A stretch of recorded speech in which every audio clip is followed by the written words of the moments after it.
अब ज़रा बात कर लेते हैं पाकिस्तान के अमूमी मसाइल के। हमने हमेशा दिखाया कि सियासत के ज़रिए मसाइल हल होने, लेकिन अब लगता ये है कि सियासत ही एक मसला बनती जा रही है। पंजाब के अंदर हुकूमत बनी हुई है, KPK के अंदर हुकूमत बनी हुई है, सिंध के अंदर हुकूमत बनी हुई है, बलोचिस्तान के अंदर हुकूमत बनती है, हुकूमतें बन गई हैं, लेकिन गवर्नेंस के इश्यूज़ जो हैं वो पस पुश्त हैं। रोज़ाना हम यही बात कर रहे होते हैं कि ये हुकूमतें चलेंगी, ये निज़ाम चलेगा या नहीं चलेगा। हमारे पास राना आतिफ साहब मौजूद है, तहरीक इंसाफ के फर्स्ट टाइम MNA आप जीते हैं बड़े भारी मार्जिन से फैसलाबाद से। आपका बहुत शुक्रिया, आपने हमें ज्वाइन किया। आमिर इलियास राना साहब साफ़ी तजियाकार एक्सप्रेस न्यूज़ से, इनका भी बहुत शुक्रिया, इन्होंने हमें ज्वाइन किया। राना साहब, एक तो मुबारक हो, आप आए हैं पहली मरतबा पार्लियामेंट के अंदर, तो असम्बली के अंदर आके आपने लड़ाई करते रहना, ये कोई काम की बात भी करनी है? मतलब आपका प्लान क्या है, किस प्लान से आप आए हैं, और अभी जो माहौल बना है उसमें आप वो इम्प्लीमेंट कर पाएंगे या नहीं? बिस्मिल्लाहिर्रहमानिर्रहीम। थैंक यू ताला साहब, आपने मुझे मदऊ किया प्रोग्राम के लिए। देखें, आपने बात की कि असम्बली के अंदर, देखें असम्बली में आप आते हैं, आवाम आपको मुंतखब करते हैं आप इसलिए कि आप आवाम के जो इश्यूज़ हैं उनको आप रिजॉल्व कर सकें। ये तो ऑब्वियसली जमहूरियत में होता ही है, ठीक। सबसे बड़ा, लेकिन उससे बड़ा इशू ये है कि क्या जो लोग असम्बली में आए हैं वो एक फेयर प्रोसेस के ज़रिए आए हैं या नहीं आए। असम्बली बनाना तो कोई इशू नहीं है, ठीक है। मेनली तो ये है कि जो जिस प्रोसेस से लोग आए हैं वो प्रोसेस ठीक हो। आप तो फेयर प्रोसेस से आए हैं ना? मेरे ख्याल में अगर किसी को शिकायत है तो वो नाला नहीं आया। नहीं, हम तो ये बात नहीं कर रहे। देखिए आप मुझे पता आपने किस तरफ जाना, तो मैं प्रीएम्प्ट कर रहा हूं। तो आपका मतलब है कि जो आपकी सीटें हैं वो फेयर हैं। और देखिए हमने तो ये कहा है कि अगर किसी को एतराज़ है, फर्ज करें अगर कोई समझता है कि ये सीटें उनसे चुराई गई हैं, ठीक है, वो अपनी सैंपल साइज हम ले लेते हैं, ठीक, एक ऑडिट करवा लेते हैं, वो अपनी को 10 सीटें बता दें कि जी हमारे ख्याल में ये 10 सीटें हैं, ये फॉर्म 45 के मुताबिक ये सीटें बनती थी और फॉर्म 47 के मुताबिक ये 10 सीटें हम बता देंगे। किसी ज़ाब्ते के तहत होगा। देखिए आप चार्टर्ड अकाउंटेंट, आपका बैकग्राउंड है ना, तो बाहर से आप पढ़े हुए हैं, तो किसी ज़ाब्ते के तहत होगा ना। ऐसे थोड़ा हो गया जी राना साहब चलो मैं तो 10 सीटें देना, तुम 10 सीटें ले लो। ये कोई देखो ये कोई, मैं ये नहीं कह रहा हूं, तो आपने ट्रिब्यूनल जाना होगा। देखिए मैं ये कह रहा हूँ कि यस ट्रिब्यूनल, लेकिन हमारा, अगर आप ये कह रहे हैं कि देखिए हम एक चीज़ क्लेम कर रहे हैं, ठीक, हम ये कह रहे हैं कि जी आप कोई 50 सीटें जो डायरेक्ट इलेक्शन है NA की, उसमें हमारा मैंडेट चुराया गया है, ये हमारा एक क्लेम है। और एक जमहूरी जमात होने के नाते और जमहूरियत में आप एक क्लेम कर सकते हैं। और आप भी जानते हैं, आमिर साहब भी जानते हैं कि हमारे यहाँ जो इलेक्शन की एक ख़ास तारीख है, ठीक है, और हम हर इलेक्शन के बाद हम ये सुनते हैं जी कि इलेक्शन ठीक नहीं हुआ, ठीक है। इसको अगर हमने, इस बहस को अगर हमने हमेशा के लिए ख़त्म करना है तो उसका एक तरीकाकार है।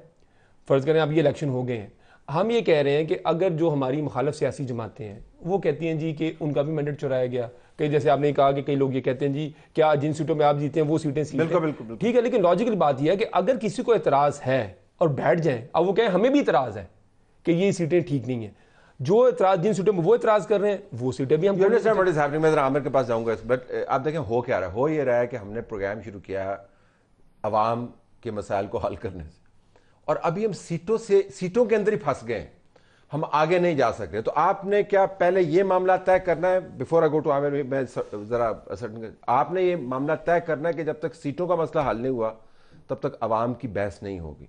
नहीं, हम तो ये बात नहीं कर रहे। देखिए हम तो ये बात कर रहे हैं, ये दोनों चीज़ें कंकरेंटली हो सकती हैं, ठीक है। इसका मतलब ये नहीं है कि हम हुकूमत को ये कह रहे हैं कि वो जो अवाम, और जैसे भी हुकूमत बनी है कि हम नहीं कह रहे कि अवाम के मसाइल हल करें, वो तो हुकूमत की जिम्मेदारी है, ठीक है। लेकिन हमारे साथ ये जिम्मेदारी ये भी है कि एक जमहूरी प्रोसेस है, जो एक आइनी प्रोसेस है, अगर हम उसके ऊपर अगर हम आवाज़ नहीं उठाएंगे, जहाँ पर जिन लोगों ने मैंडेट दिया है, अगर वो लोग असम्बली में नहीं आएंगे तो लोगों के जो मसाइल हैं वो कैसे हल होंगे। हमारा तो ये पॉइंट है पहला। उसके बाद ऑब्वियसली फिर हम हुकूमत को अकाउंटेबल भी करेंगे, उनकी परफॉर्मेंस के ऊपर भी, उनकी गवर्नेंस के इश्यूज़ के ऊपर भी। और जो आप जानते हैं कि पिछले जो 16 माह हैं, और बिलखसूस जो PDM की हुकूमत थी और वो इसकी जो कंटिन्यूशन है उसमें हम जानते हैं उसके उस पे आते हैं अभी जी। तो from one Rana to another Rana, तो ये ज़रा बताएं कि ये बहस तो फिर पाकिस्तान में कभी ख़त्म नहीं होगी।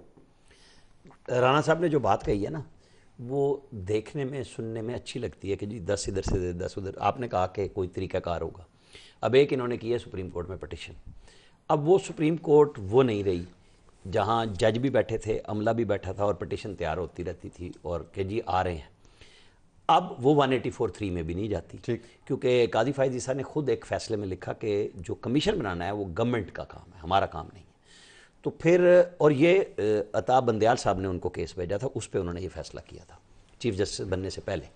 अब इशू ये है कि जो इन्होंने पिटीशन की है उसका जवाब तो हम बज़ाहिर तो हमारे सामने है, इनकलाब आ जाए कुछ और हो जाए तो जी ठीक है जी, क्योंकि एक दफ़ा गवर्नमेंट ने बनाया 2014 में कमीशन, उसके नतीजे में क्या इन्होंने धांधली की किरदार ख़त्म कर दी थी, या तो कह देते कि जी चूंकि हमने किया था वो 35-55 वाला ज़माना था और वो 4 हलकों वाला था। अगर उस वक्त ये मान जाते तो शायद आज इनकी उस बात में लोग ज़्यादा यकीन करते कि जी हाँ फिर आप चूँकि उस वक्त मान गए थे तो आज आप फिर मुतालबा कर रहे हैं। ये तो जब भी मैं गवर्नमेंट से बाहर हूँ तो ये मेरा मुतालबा है।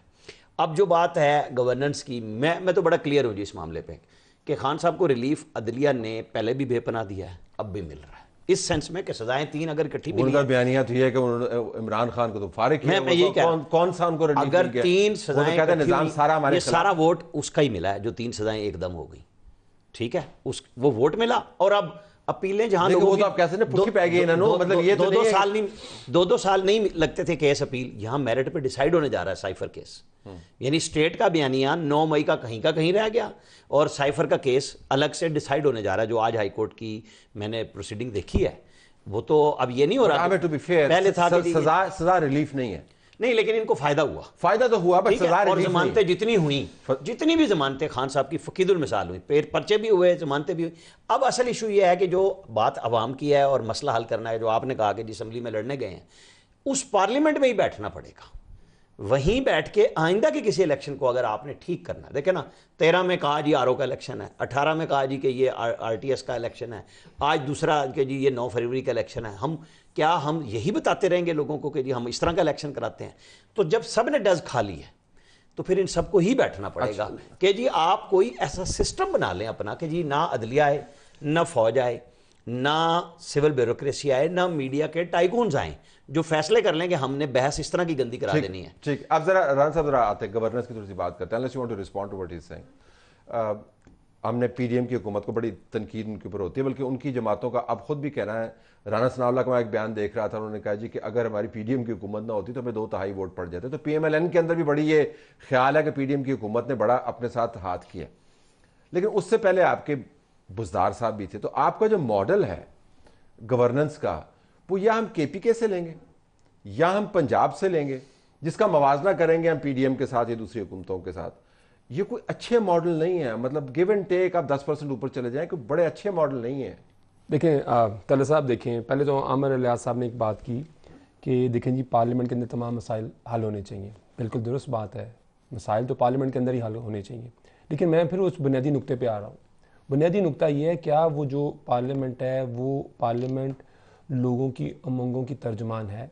क्या ये वो पार्लियामेंट है जिसको लोगों ने मुंतखब किया है? ये एक फंडामेंटल क्वेश्चन है।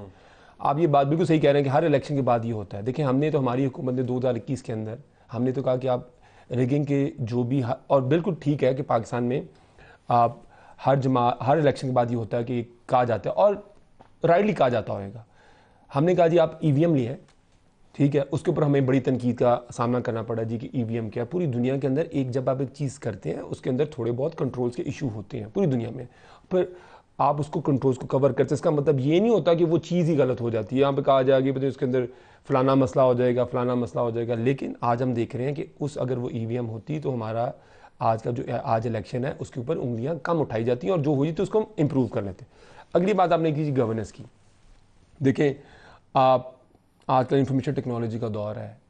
अब आप सब लोगों को पता है कि किस हुकूमत की क्या परफॉर्मेंस थी, क्या परफॉर्मेंस नहीं थी। पहले तो जी ये है कि जब लोग ये कहते हैं, मैं बड़ा उम्मीद तौर पे ये सुनता हूँ कि आप पीटीआई की हुकूमत देखिए, हमारी 3.5 साल हमारी हुकूमत रही है, 1-2 माह ऊपर नीचे होंगे। तकरीबन अगस्त 2018 में बनी और अप्रैल 2012 में मार्च में हमारी केपी में 9.5 साल। ठीक है जी, पहले तो मैं उस पर आ जाता हूँ आपकी फेडरल और जो आपका पंजाब की हुकूमत है। देखें जिन हुकूमतों ने 35-40 साल, अगर ये इन्होंने अवाम के मसाइल इतने हल कर दिए होते तो हमने किस चीज़ को आगे हल करना था, ठीक है ना। इसका मतलब ये पहले लोग ये एक्सेप्ट करें कि पहला तो जो मॉडल था वो तो गवर्नेंस का मॉडल फेल्ड मॉडल। लेकिन आपके पास कथा कलामी आप कंटिन्यू कीजिएगा, आपके पास बहुत अच्छा मौका था कि आप एक नया मॉडल मुतारफ करवाते हैं, ताकि हम कहते हैं कि 3.5 साल में ये धांसू चीज़ आई है। तो आपकी धांसू चीज़ तो उस्मान बुज़दार था। नहीं, मैं आपको बताता हूँ जी। देखें आप एक बड़ा एक वन साइडेड अप्रोच है, एक बड़ी सिंगुलर आप अपनी बात की। देखें गवर्नेंस के बड़े मल्टी डायमेंशंस होते हैं, ठीक है। एक हुकूमत होती है, उसका एक नेट स्कोर कार्ड होता है, ठीक है। हुकूमत कई चीज़ों पे हुकूमत लैग करती है, कई चीज़ों पे हुकूमत कि कोई इश्यूज होते हैं, कई चीज़ों में हुकूमत अच्छा परफॉर्म करती है। अच्छा, बुज़दार के टॉप 3 गुण बता दें जरा बुज़दार हुकूमत अच्छा, के, ताकि मैं कहूं कि जी फिर उसके बाद फिर राना साहब ने गल की थी ना, फिर तजिया करी।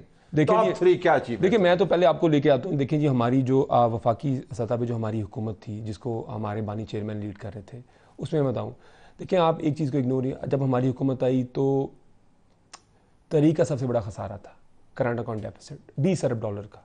हमारे पास 3 हफ्ते की इंपोर्ट के हमारे पास पैसे थे, ठीक है ना। और सारे लोग ये कह रहे थे कि जी आपको IMF के प्रोग्राम में जाना पड़ेगा, सबसे बड़ा क्राइसिस था। आप देखें कि उसके बाद जैसे ही हम उस क्राइसिस से निकल रहे थे तो इस सदी की सबसे बड़ी वबा कोविड आ गया, ठीक है। अब हम इसे IMF की नेगोशिएशंस के अंदर सबसे बड़ा आपको पता है पहला स्पैनर किसने फेंका था? वो आपके जो थे फास्ट बॉलर बहुत तेज, इमरान खान साहब के जल उमर के जो बेटे हैं, उन्होंने फेंका था। उनको आपको हटाना पड़ा था। मतलब आपने 6-7 महीने जो है, और वो रिकॉर्ड का हिस्सा, तो आपने वहां से उछल के आप चले गए कोविड के ऊपर, पर जो economic management was not really great. मैं देखिए वो तो देखें, वो सब चीज़ें देखें, वो नंबर्स के अंदर ट्रांसलेट होंगी, ठीक है ना। अब हम अगर आपकी बात को मान भी लिया जाए, मैं अगर बीच में छोटा सा, असद उमर के ऊपर तो इल्ज़ाम आ गया ना। खान साहब का अपना फिक्रा हॉन्ट कर रहा था कि मैं खुदकुशी कर लूँगा, IMF के पास नहीं जाऊँगा। और जब 1.5 साल बाद मुझे याद है PM हाउस में एक प्रिंट मीडिया की ब्रीफिंग थी और इलेक्ट्रॉनिक मीडिया के लोग थे, लाइव नहीं थी वो, उनसे पूछा गया कि आपको रिग्रेट सबसे ज़्यादा किसका है, तो उन्होंने कहा मुझे IMF के पास फ़ौरन ना जाने का। देखिए आप सॉरी, आपने आमिर साहब ने मेरी बात इंटरप्ट कर दी। देखिए अगर आप मुझे जुमला मुकम्मल करने देंगे तो शायद मेरा एक पॉइंट ऑफ व्यू आ जाए। You might not agree with that, ठीक है।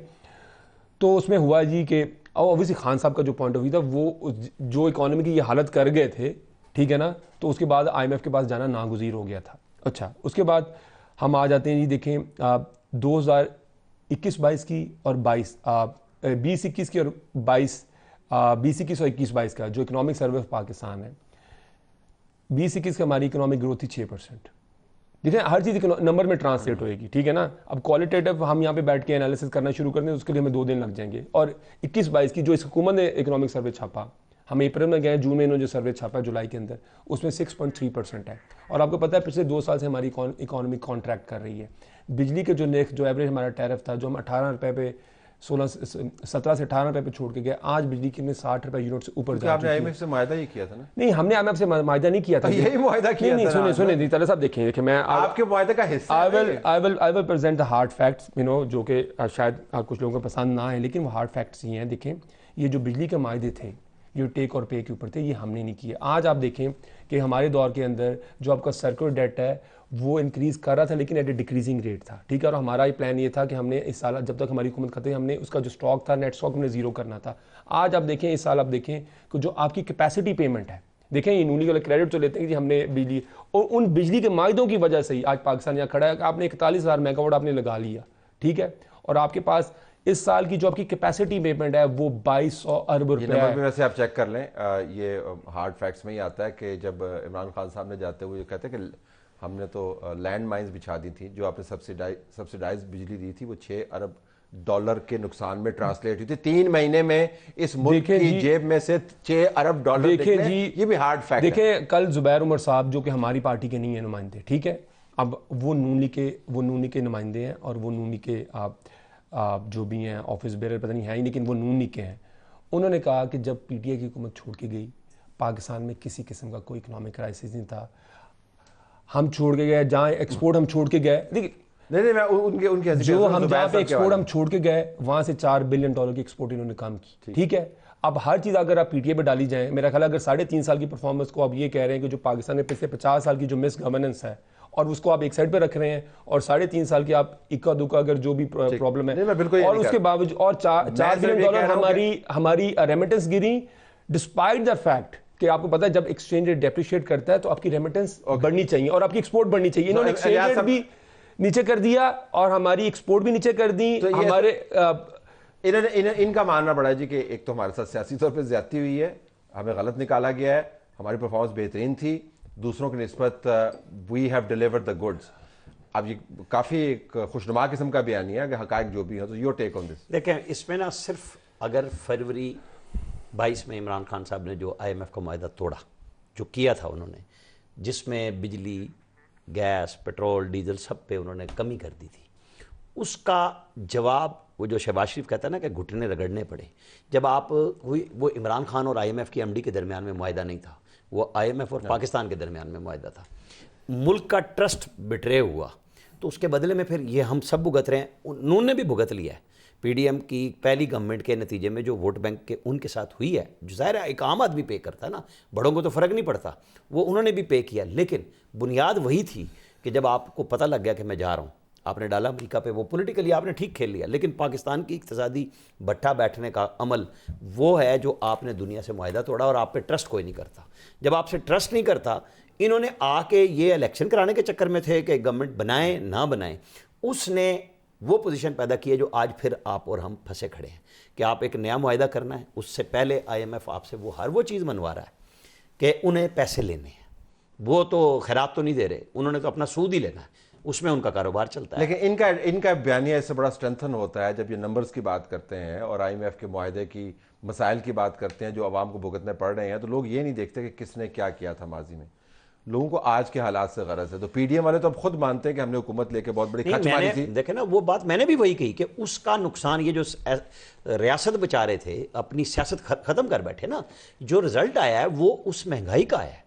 लोगों ने कोई परफॉर्मेंस नहीं देखी। जो आप ये राना साहब कह रहे हैं ना कि हमारे 38 महीने थे, 36 महीने थे या 10 साल KP, अगर परफॉर्मेंस पे होता तो रिजल्ट बिल्कुल कुछ और होता। लेकिन ये तो लोगों के बिल्कुल रोटी की बात थी और आइंदा भी यही होनी है, क्योंकि अगर रोटी खाने को नहीं होगी तो उस परफॉर्मेंस को कौन लेगा। परफॉर्मेंस पे किसी ने वोट नहीं दिया, लोगों ने सिर्फ उस पर दिया है कि हमें बचत क्या चाहिए। उनको ये भी नहीं पता कि PTI अगर जीत भी जाती, कम से कम मुझे तो पता था कि अगर फैसले आपने उसी तरह के करने हैं तो फिर भी वही कुछ होना था, निकलना कुछ नहीं था। देखिए तलत साहब, मैं सिर्फ एक थोड़ा सा मैं एक पॉइंट यहाँ पे रेज करना चाहूँगा। देखें, अगर जैसे इन्होंने बात की, पूरा मुल्क के इकोनॉमिस्ट ये कह रहे जब हमारी हुकूमत आई वो कह रहे थे नूनी की परफॉर्मेंस है, सारे ये कह रहे थे कि आपको IMF का प्रोग्राम करना पड़ेगा। इसका मतलब है कि वो तो बयानिया उनका जो 4 साल का 2013 से 18 तक का था, 5 साल का, वो तो वहीं फेल हो गया। इसका मतलब कि एक हुकूमत जब इतने क्राइसिस में छोड़ के जा रही है, खुद कह रहे थे कि आपको IMF के पास आपको जाना पड़ेगा। अगली बात उन्होंने की, इसका मतलब कि उनके 5 साल की जो परफॉर्मेंस है वो हमारे सामने है, वो एक लंबी बहस हो जाएगी। अगर इनको ये लगता था कि ये